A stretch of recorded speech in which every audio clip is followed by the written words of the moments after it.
তিনজন মিলে নিয়ে নিন। খবর পাওয়া গেল দিলীপদার বিয়ে, মহিলা মোর্চার সদস্য, আপনি এসেছেন আজকে বাড়িতে, কি বলবেন? দেখুন, আমরা শুভকামনা দিতে এসেছি। এতে অস্বাভাবিক আপনারা কি দেখছেন আমার অন্তত পক্ষে মনে হচ্ছে না, বিশেষ করে যেখানে আমরা কলকাতায় থাকি। এর আগে আপনারা বহু রাজনৈতিক ব্যক্তিত্বের বিয়ে দেখেছেন, যদি বলেন প্রিয়রঞ্জন দাসমুন্সির বিয়ে দেখেছেন, আপনারা ইন্দ্রজিৎ গুপ্তর বিয়ে দেখেছেন, তিনি আবার ধর্ম পরিবর্তন করে বিয়ে করেছিলেন। তো বিয়ের মধ্যে অস্বাভাবিক কিছু নেই। রাজনীতিতে যারা থাকে, সামাজিক জীবনে যারা থাকে, তাদের সমাজের কাজ, রাজনীতির কাজ করতে করতে অনেক দেরি হয়ে যায়। যেমন প্রিয়রঞ্জন দার হয়েছিল, অনেক পরে উনি বিয়ে করতে পেরেছিলেন। অনেক রাজনৈতিক ব্যক্তিত্ব আছে যাদের এরকম হয়েছে। তো স্বাভাবিকভাবে আমরা মাননীয় দিলীপদার এবং তার আগামী নববধূ যিনি আসছেন, তাদের আগামী জীবন অত্যন্ত শুভ হোক, ভালো হোক। সবারই জীবনে এটা ব্যক্তিগত ব্যাপার, এটা ব্যক্তিগত পরিসর। আমার সেই জন্য মনে হয় ব্যক্তিগত পরিসরে কারো বেশি না ঢোকাই ভালো। আমরা পার্টির তরফ থেকে শুভেচ্ছা দিয়েছি, জানিয়েছি, এবং তাদের আগামী জীবন সুন্দর হোক, সুখী হোক, এটা আমাদের কামনা। বিয়েটা একদমই ঘরোয়াভাবে হচ্ছে, উনি যেটা আমাদেরকে জানিয়েছেন। আজকে সন্ধ্যাবেলায় সম্ভবত বিয়ে। আমরা শুভকামনা দিতে গেছিলাম, শুভকামনা হয়ে গেছে। বিয়েতে আমাদের থাকা সম্ভব হবে না। আমি নিজে বালুঘাট চলে যাচ্ছি আজকে, গোটা দিন বৈঠকের পর আমার নিজের এলাকায় যাওয়ার বিষয় আছে। তো যারা থাকবে তারা এক দুজন খুবই ক্লোজ যারা, তারাই আসবেন। কিন্তু সংঘের প্রচারক দিলীপ দা সেই জায়গায় না, এখানে আপনাদের ভুল হচ্ছে। সংঘের প্রচারককে যখন রাজনীতিতে পাঠানো হয়, অর্থাৎ নেতা করে পাঠানো হয়, সঙ্গে দু টাইপের প্রচারক আসে। একদল নেতা হয়ে আসে, একদল সংগঠন মন্ত্রী হয়ে আসে।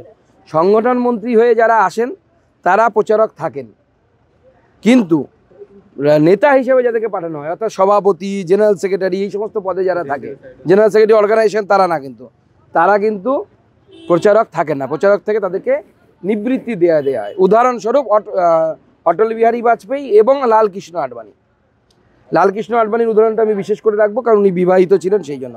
লালকৃষ্ণ আডবাণী প্রথম জীবনে সংঘের প্রচারক ছিলেন, আরএসএসের প্রচারক ছিলেন। পরবর্তী সময় তিনি রাজনৈতিক ক্ষেত্রে আসেন এবং প্রচারক জীবন থেকে মুক্তি লাভ করে তিনি বৈবাহিক জীবনে, সাংসারিক জীবনে, এটা সংঘের সিস্টেম। সংঘের বহু প্রচারক আছেন যারা প্রচারক থেকেছেন, তারপরে তারা সাংসারিক জীবনে প্রবেশ করেছেন।